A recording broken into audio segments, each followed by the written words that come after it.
para maintindihan natin. Di ba po eh? Panoorin natin tong Grab driver. Roby? I-deliver siya. 675. 75. Ayan, 1,000 yung pera ng customer. Tapos kung magkano yung sukli. 60, 80, Ayan. 200. Wala mo.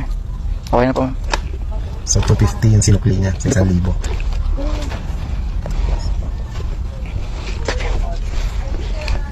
50 binigay ko. Oh, tapos. Ito nabigay ko 250. Ito na naman tayo. 675 so. 670. Piste niya ako naman eh. Ha? Piste na naman. Ito na naman tayo eh. Tapos, Mat-mat na naman kasi. pinipilit. Ba't kasi? Iisip niya Huwag ba na mag-tip mo kaya ma'am. Ito na oh. kung ano ba yung tama? 675 minus 1,000. Yun na, nag-calculator na guys. Magkano yung sukli? Magkano yung Ano itong 325 sukli? Iyak na. Negative. Katata. May ano ka dyan? Calculator? Oh, nagluloko sa akin eh. Sa cellphone mo? Ano, 320? Ano mga chip sa akin? Nagluloko sa akin eh. 675 minus 1,000. Subdivision yata to eh. Ayan. Oo. Lumapit Minus sa 1,000. Patulong. security guard yata to, utility. Parang security guard eh. Naka-type 675 minus 1,000. 8. Nagpatulong. 600. Oo. 575? Ano na ako.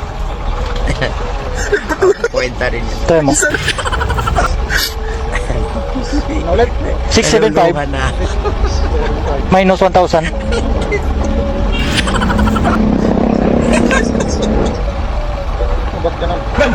Ano po lumabas?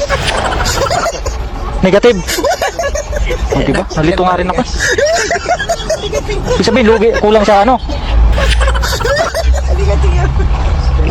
Oh. No, 675. 1,000. O ba't 10,000? Niluloko rin calculator mo? Kaya ano sa akin yung lalag eh. 675 minus 1,000. Eh, sobra zero. Eh, maliwanag naman eh. 5,075. Hindi, ano, 675. 575 ang natitira. May 1,000 lang naman menos, di ba? Kaya hindi mo na calculator. 675 minus 1,000. Hmm. Diba, 75.